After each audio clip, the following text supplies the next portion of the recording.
সে এমন একজনের হাতে মরতে চেয়েছে যাকে সে ভালোবাসত, শুধুমাত্র হিডেন লিফকে বাঁচাতে। তুমি আমাকে যাই বলো না কেন, আমার কাছে যে রিনকে বাঁচাতে পারল না সে একজন অপরাধী। আমার কাছে রিন এমন একজন যার মরা উচিত হয়নি, তার মানে যে মারা গেছে সেও একজন অপরাধী। রিন তখনই আমার যখন সে জীবিত। এই শিনোবি সিস্টেম, এই শহর, এমনকি শিনোবি নিজেরাও এই পরিস্থিতির জন্য দায়ী।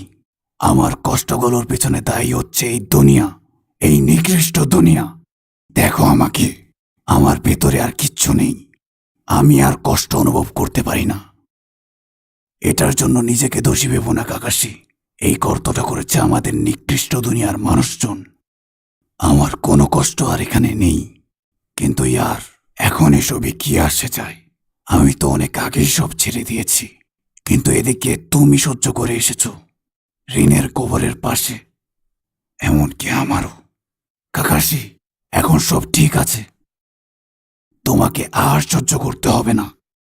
দেখো রিন তোমার সামনে, সাথে তুমি যেমনটা আমাকে চেয়েছিলে সবসময়। বলো কি চাও এই দুনিয়ার মধ্যে? এই গেনজুটসুর দুনিয়াতে এখন আমরা সব করতে পারবো। তোমার মনে সব কষ্ট এখনই শেষ হয়ে যাবে।